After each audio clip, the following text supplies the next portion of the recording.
Здравейте от мен, Лора. Рано сутринта е един ден преди Емил ден. Намирам се в Стара планина, отправила съм се към билото, където ще бера билки.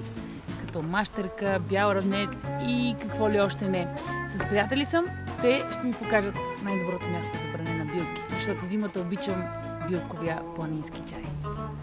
Намирам се над град Карлово, местността се нарича Кръста и е много популярна сред жителите на града и не само. Тук се качват много туристи събота, неделя, въобще всеки ден, за да се насладят на прекрасна гледка, пък и да походят в планината. От Кръста само нагоре до билото, където са билките.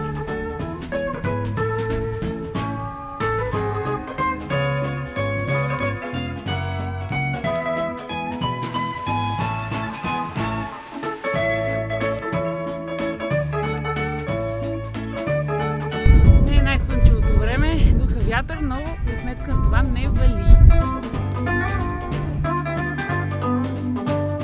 Чубли се, нали искаш? А това е балканска чубрица. Все още не е цъфнала, но аромат е неподправен. Леко пикантен. Обожавам я. Това е мащерка. Но не мащерка за готвене, ами планинска, в която стават страхотни чайове. Може с ножче, с ножица или стръкче по стръкче, както аз. Важно е коренчетата да си останат където са. Да ги изкубваме, за да има и до година. А това е жълт кантарион. Той става за чайове, но първо да си наберем мащерка. Още не съм на билото, но билкобера започна, защото моят приятел си Коля каза, че от година на година билките, за съжаление, изчезват, намаляват.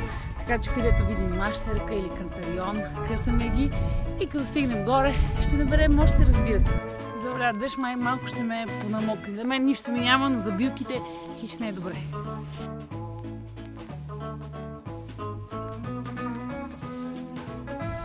Няма спасение от дъжда, заваля.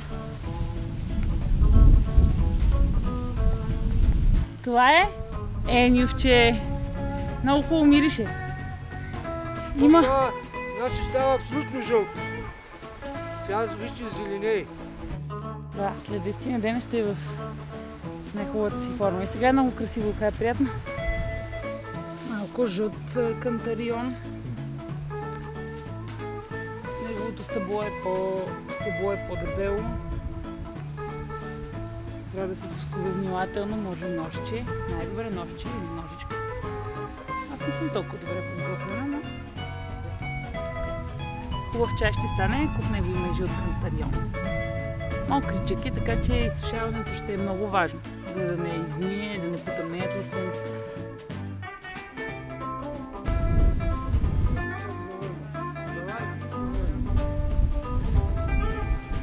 Красиво е, спря да вали много добре.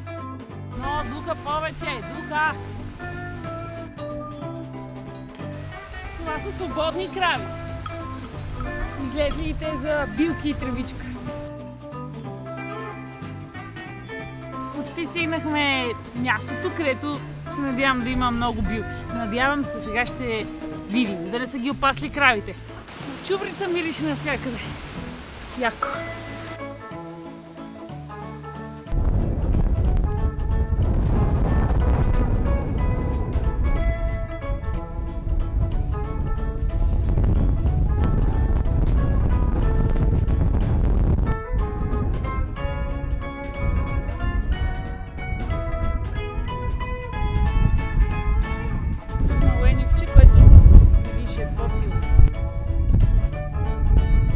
Подъбече. Подъбече се нарича тази билка. Против разстройство.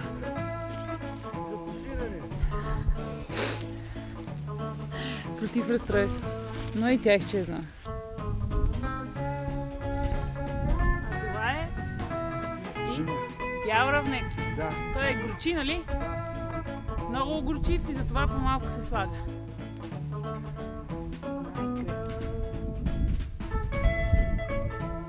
Познавам много хора, които не я харесват. Аз я обичам обаче. Макар че рядко готвя с нея, но ми мирише на у дома на България.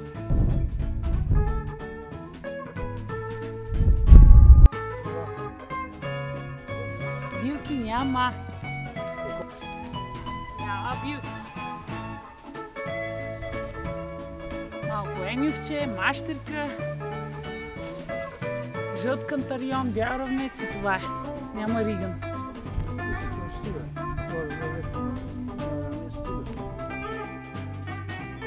Отново мащерка. Не е много, но колкото толкова. Оставям. Не бера всичко, за да има и за година. Оп, падна. Много е красива, когато е цъфна. Намира се много често около скали. Обича това място. Още бял равнец. Ето го. Не е много, нали? Горчи. И ягоди. Листата се берат, изсушават също и вкусяват добре чая. Ще набера малко. Тези ми изглеждат много свежи. Листенца, но няма плодчета. Миналата седмица на Витоша хапнах диви ягоди. Ето и чубрица. Прекрасно, ще се набера още малко. Около тези скалички доста неща намерих. Уж няма, пък все ще съберем за чай. Много е хубаво, че като береш билки, после и пръстите ти миришат на тях.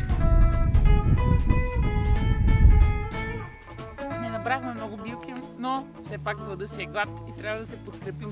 До мен е мой приятел Стоил Колев. Какви билки набрахме? Почти никакви. Почти никакви, да. Нямаше жълт кантарион малко. Малко жълт кантарион, малко мащерка, малко бял равнец. Билките изчезват. Крият се от хората. Отиват на по-трудно достъпни места. Климата ли, какво е, замърсяване ли? Най-хубавия чай от какви билки става? Мащерка, кантарион. Риган. Риган, да. Риган. За Той него... няма тук. Тук беше пълно, но е рано още за него. Той кога се бере? Него края на юли. Края на юли. Виждал съм стъпчето. Червен кантарион. Еми това е. Малко билки, но ще стигнат. Майстор берач и аматьор. А вярно ли е, че на Енюв ден билките трябва да се берат преди залез? Преди изгрев. Преди изгрев, да, преди залез. Само преди изгрев. Ако са с роса? Няма значение. Пак. Тогава имат най-лечебни слои. Чай е лековит. Чай нали е лековит, бе.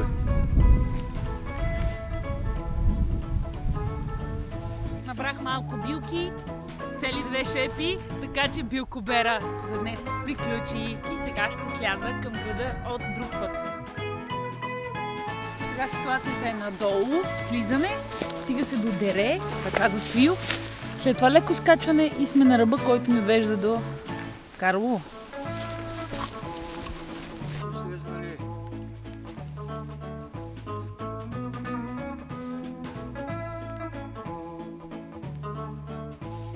Може да слизаме, но тук се появи някоя туфичка с мащерка. Веднага атака. Е примесена тук с чубрица, така че нейният аромат се усеща повече. Но пък много приятно ухае. Има над 100 различни вида мащерка в България.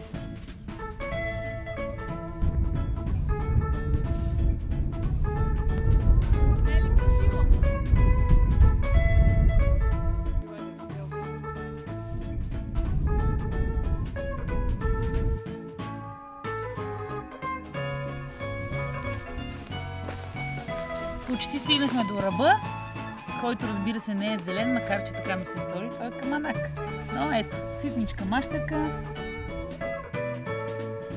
Тук беше имаше много. Бърнето на билки продължава. Времето е супер. Нито пече, нито духа вече. Няма дъжд. Рай. Жълт кантарион. Под шипките там се намира. Не на тази поляна. Ого! Мерси, Стоиле!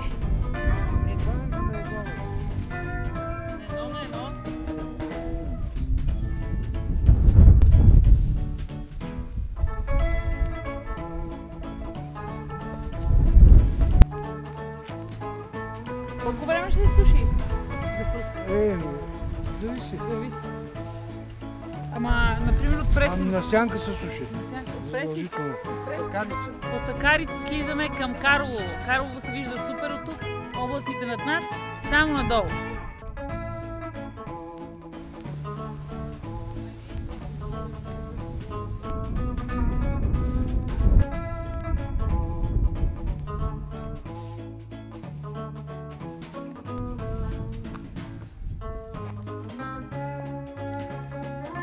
Добра работа свършихме, беше удоволствие, мерси Стоиле, пак ще ни доведеш до билки, нали? Разбира се, на Балкан ще ходим винаги. Супер, следващите са Боровинките, мая.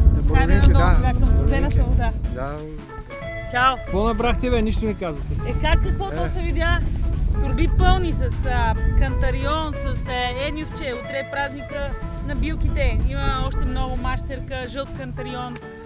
Аз взех и малко лайка. Така, да и Добре, бе, добре. Чао!